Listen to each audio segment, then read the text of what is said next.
You think that tennis is about expressing yourself, doing your thing. But you don't know what tennis is. Amy, you played matchmaker on this film from the minute you got your hands on it with your producing partner. So I would love for you to talk about how you first started to assemble what I would consider first-star cast after you got this great script from Justin. Well, one of the things I wanted to say about the script is that the structure and the characters are interchangeable. There is no difference between the choices that the characters make and the plot of the movie, which means that you have to have really good actors and a really supremely talented director. Of course, the first thing I did when we read Justin's script was promise him that we could get Z to star in the movie. Because otherwise we probably wouldn't have been chosen as the producers. That was our little ace up our sleeve. And then Justin and Z and Rachel and I all talked about who would be the dream director for this movie. Who would be somebody who could elevate the beautiful script that Justin wrote into something that was completely unique and effervescent and bold and really sexy. And of course, there wasn't anybody better than Luca for that. I count myself lucky. I mean, we were all lucky to watch it. I've been obsessed with this film for over a year. I was lucky enough to see it early. And from day one, when I first saw it, to now I've seen it 3 more times, I still don't know. Like, I don't know what you were doing. I really don't know what you were doing, ma'am. Neither do I. And I love it. I really do. But I want to start with where Tashi was when you first picked her up on those pages, because I've heard you say that it was both thrilling and very scary. So I'd love for you to talk about, as an actress, what was so thrilling about her as a character, but also what made you scared to maybe try and step into this role a little bit. Yeah, well, I mean, she was brilliantly written. Start there. But I think for me, I just never read a character like her. I think she was incredibly complicated and messy and human and unapologetic, and I felt like at no point were we again apologizing for her behavior, apologizing for who she was. I think she just is who she is, and she's very aware of that, and I think in many ways unafraid of her power, but also fragile and like falling apart. And you know, this idea of this exterior, this version of a woman that she feels like she's supposed to carry or be, and this life that she's supposed to have now that, you know, her career was taken from her. I mean, there's so much grief and loss inside of her that she would prefer not to even look at or deal with, and just immediately pivot into something else and put all of her hopes and dreams into someone else. And it manifests in a very messy, toxic way sometimes that can be entertaining. But yeah, I thought that she was incredibly complicated, and I would be lucky to be able to try my best to figure her out and empathize, and hope that other people can empathize with her as well. Luca, I've been a fan of your work, and I think Amy said it where she talked about, you know, the film is very sexy, but I will feel like if desire could be expressed cinematically, it is behind your lens, and that is like a huge part of this one. They're hungry for a win. They're hungry to find out what the other one's thinking. How do you approach that in all of your scripts? Because I really find that it's a core part of how you frame things on screen, and why we're anxiously waiting to see what's going to happen in this non-linear story. I'm very lucky to have extraordinary companions in the journey, starting from Amy and Justin, who wrote this brilliant script.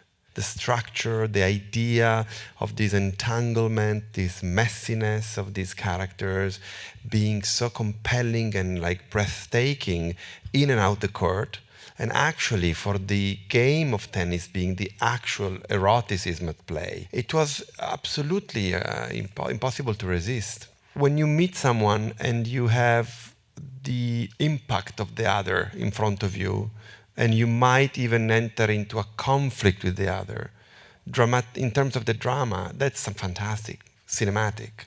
There is nothing more cinematic than seeing people clash with one another.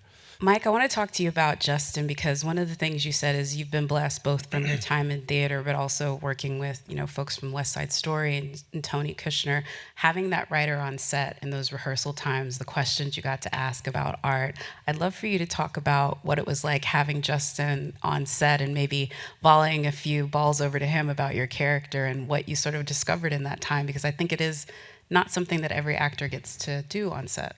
I come from that theater background. Josh and I both come from that theater background where we're very used to having the playwright right there in the room. And the interplay between the actor and the playwright has always been very important to me, because it's important that I, as the actor, have the ability to probe them with all of the questions. And I know that Justin is not unfamiliar with that and is in fact quite ready for that. And sometimes it ends up being a duel in times, and sometimes it ends up, we're figuring it out together, but it's like alchemy, you're putting all of these mad scientists together in a room to try to just create something. For me, the thing that jumped out, the reason that I wanted to do it, was this idea of these craftsmen and these artists trying to kind of get back to the purity of their craft. They've fallen out of love with it, and they're trying so desperately to get back to the pure place of why they did it to begin with. And I think Justin has an innate understanding of artists and artistry and craftsmen, and sees that in kind of everything, even through the lens of tennis, and had that kind of eye and insight into the thing. And having him there to actually work with, actor to playwright, that's always the greatest privilege for me. Justin, I'm coming to you next because, again, the script, I don't know how you got to what we end up seeing, like that climax, the third act, and everything that you built until there with the nonlinear story. How did you come to this? When I found out that you weren't a tennis person, I was like, what? Like, how did this moment of brilliant inception come to you? Because, again, it was so riveting to watch. Yeah, I hadn't been a tennis person. And then in 2018, I turned on the TV and I happened to just be watching the US Open. And it was the match between Serena Williams and Naomi Osaka in the final. And there was this very controversial call where Serena Williams was accused of receiving coaching from the sidelines. And because I hadn't been a massive tennis fan up to that point, I didn't know about that rule. But immediately it struck me as intensely cinematic, that you're all alone on the tennis court, and there's this one other person in the stadium who cares as much about what happens to you out there as you do, but you can't talk to them.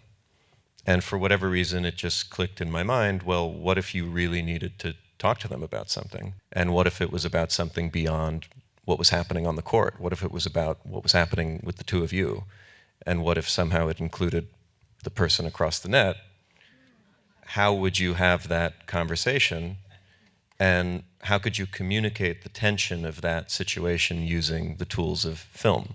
Josh, I want to bring it to you. One of the things I'd heard you sort of mention about this was the fact that Patrick was someone that you had to find a bit, especially his level of confidence, because that scene with Zendaya when she's looking at you in the alleyway, I would have a hard time keeping a straight face when she's looking at me the way that you do that. But he's so brash. From his serve to every ounce of him, like thinking he can take someone else's breakfast sandwich. That is not, I would not be comfortable with that. So talk about how you found his bravado, but also his sort of humanity, because we still fall in love with him. We still forgive him through every, misserve. Patrick is, as you say, he's like unabashed. He's front-footed. He enjoys, one of the things that the three of us have found, people watching this movie, is that they come out and they're kind of outraged by this behavior, and yet people are enjoying it. And when they're saying the outrage, they've got a grin from cheek to cheek. And I think that's what Patrick is. It's like when art ruins Patrick's relationship with Tashi and sets off this carnage. Say it again. Yeah.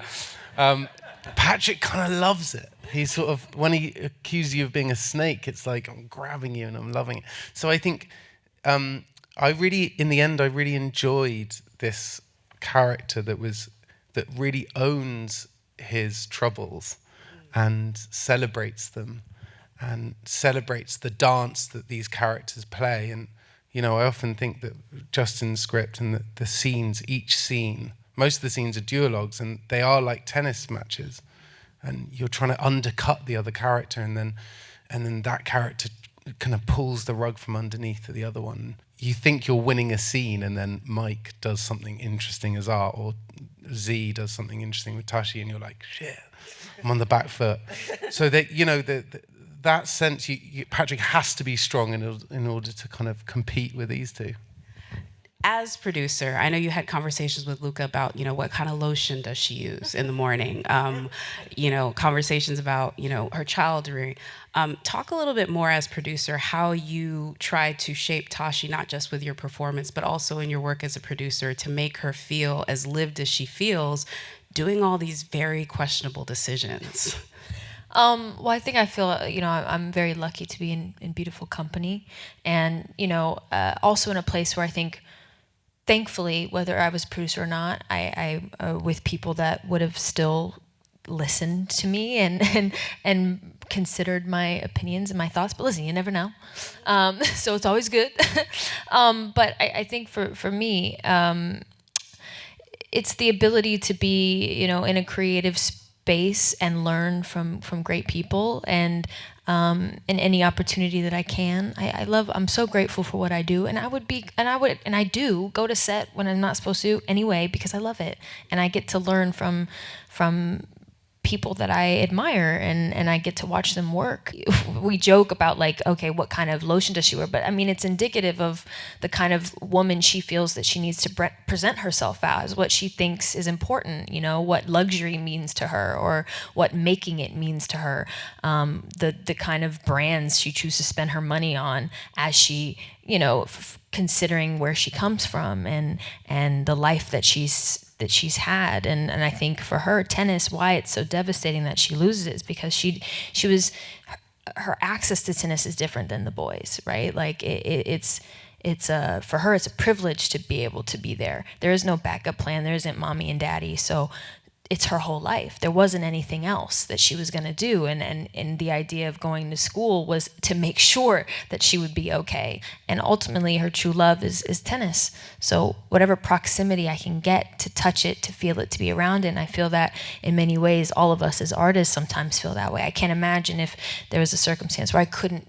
be on a set with these people. I couldn't experience this work and be around it. You just want to touch it and just be on a set and be involved in something like this. So I empathize with why she's trying to be close to it. And so everybody's contribution is special, not just mine, not just everyone here, but everybody creates these characters. Thank you. Thank you. Thank you. Thank you for your time.